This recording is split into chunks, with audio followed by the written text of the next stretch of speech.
came home late one night. He was drunk, and he goes into the bedroom and pulls her out of the bed while she's in it.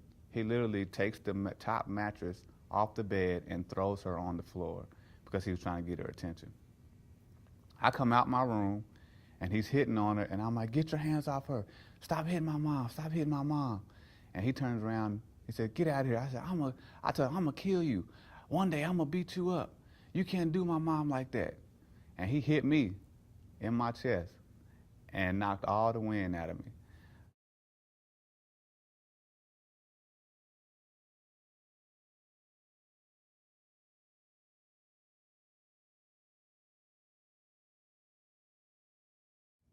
I realized my dad was an alcoholic when I was 7 years old. We were stationed in Stuttgart, Germany.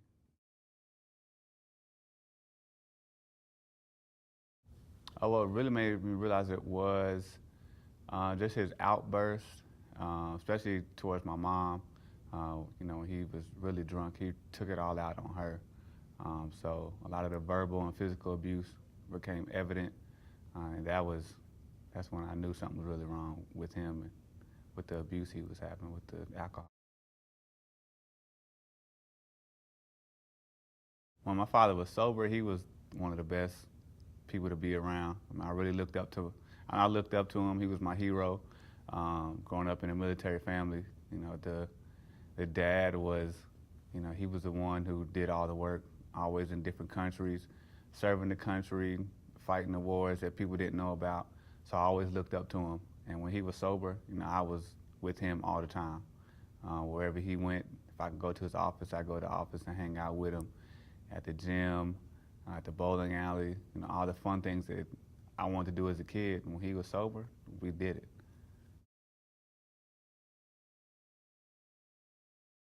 Dad was drunk. I didn't like being in the house. My sister and I would leave the house, go outside and play or find something to do. But when it was in the evening times, we couldn't do anything but just go in the room and pretty much lock your door. Just had to stay in the room and just deal with all the loud commotion going on. And you dealt with that by playing video games, right? I dealt with my dad being drunk by playing video games or going to play with a neighbor, going outside to play basketball, play football, anything to get away that would allow me to get away from what was going on in the house, I did.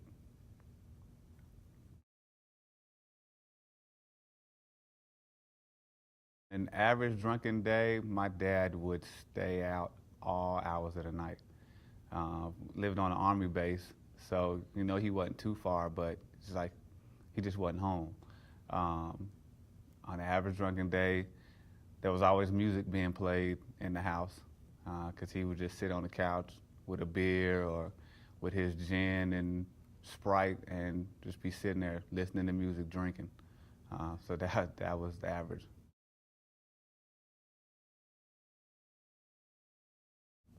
My dad was an alcoholic until he got sick. My dad got sick in, I want to say 2004. When he was diagnosed with like lupus, but he still drank. That's the crazy thing about it. So really, my dad stayed alcoholic until he died in 2006. Dad was forced to get treatment and help for his addiction as a result of him beating on my mom. And she had enough of it, so she went to his superiors, the people he reported to in the military. It got to the point where she had to go to his superiors and tell them what was going on to make them aware of the issues that were happening in the home with his physical and verbal abuse. So the military forced him to receive treatment. And as a result of that case, my father lost his ranking. He was a high-ranking officer in the military, but because of that, he went before the board and they took his rank, had to go through treatment, and then shortly after that, he retired from the military.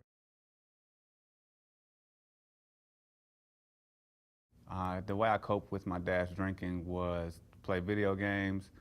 I had a Walkman back in the day when had old tapes, the tape player Walkman. I'd put the tape player in and put the headphones on, and I'd have the video games down on mute and just be listening to the music, playing the games, so I couldn't hear what was going on.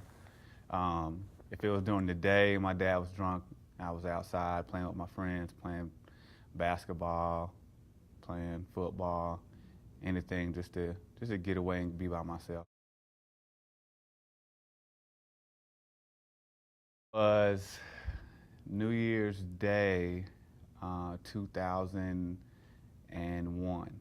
I'd come home from college on Christmas break, and I had broken my nose playing basketball prior to coming home, so I had to have surgery. And every New Year's Day, I would go to my dad's house to eat. He always fixed rabbit, some type of wild game to celebrate the new year. But at that point, I had a lot of built up anger and aggression towards my dad from all the years of how he treated us, how he treated my mom, and being a kid and seeing him beat on my mom and not ever able to do anything, threatening him as a kid, knowing that I couldn't do anything. But as I got older, that resentment and that hatred and that bitterness, it just kept building up, and it all came to a tilt on that New Year's Day.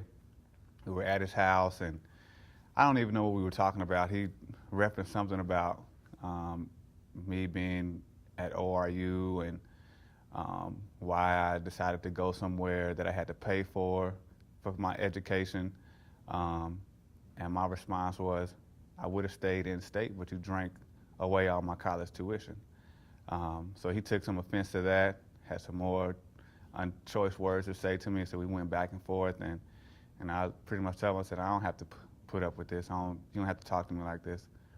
So we were in each other's face, and next thing I know, everything, all that hatred, all that anger came out, and I hit him, and he came back towards me, and I hit him again, and he stood up and he grabbed me by my shirt, and he was looking at me, and he wanted to punch me in my face. And mind you, the day before, I had just had surgery done to repair my nose. So I don't know if you've ever had a broken nose, but it's very tender, and weeks after the surgery, you can't take any kind of pressure to the nose, because if you do, it's potential that you can re-break it and you could possibly die. So he's standing there looking at me, had his fist drawn, and under my breath, I'm mad, but I'm starting to pray, like, Lord, don't let him hit me in my nose, don't let him hit me in my nose. And he is trying to swing his fist at my face, and his hand wouldn't move. And he literally had to look back at his hand because it wasn't going anywhere. And to me, that was the angels holding his hand back, because he had one intention at that moment in time, and that was to hit me in my face. And he didn't. He couldn't figure out why, or why his hand wouldn't move, but I know why. So I ended up leaving the house, went home, and I literally cried like a baby.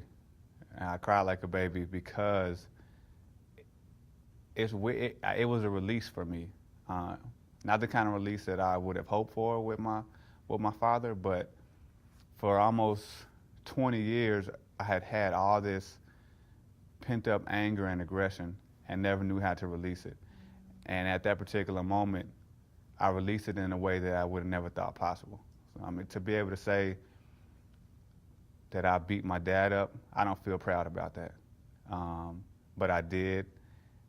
And when I say it was a weight lifted, from that day on, the rest of our relationship was on cloud 9.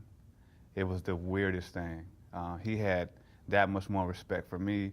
I had a lot more respect for him.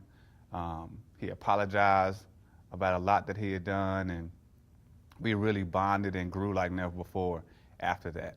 And like I said, it's weird that it took to have that type of altercation for our relationship to really grow and develop, but it did until the day he died.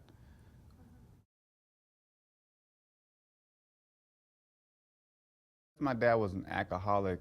I wanted to be the total opposite. I didn't want to be anything like him. because of his addiction, because I knew that those genes ran and that his blood flows through my veins, and I know that it would be possible for me to go down that path that he did. So I vowed that I didn't want to be anything like him. So I did everything opposite that he did. But if it wasn't for my mother, who was the rock in their relationship until they got married, who was the rock in my family, if it wasn't for her, putting me around godly men, putting me around men that knew the word, the men that treated their wives properly, I wouldn't have known what it was to be a good man, because the example I had wasn't a good one. And it was only because of his addiction that caused him to be like that. So my mom surrounded me with other men up until I graduated college. Yes, I would talk to my dad get advice from him, but it was more so out of, he's my dad, I need to run things by him, because I don't want him to find out after the fact. Yeah. But because he wasn't giving godly counsel, godly wisdom, because a lot of times we talked, he was drunk. So he could say anything, and a lot of times it didn't make any sense. So I would always have to go to somebody else to get, the proper perspective on whatever I was dealing with in life. So it chose, I wanted to be somebody that he wasn't, and I think that I've become that. Today, my dad is deceased, but he is in heaven, and I know I'll get to see him again when Jesus comes back, or when it's my time to go. I know I'll see him again, but yeah, he died in 2006.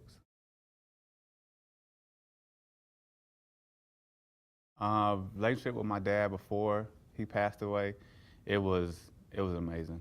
It was amazing. He was in hospice. He was in and out of hospice, and I was living here, and he was in Louisville. So there were times where the sickness that he had caused him to go into a coma. So I would go see him, but there was no communication. I would just sit in a room with him and just talk to him.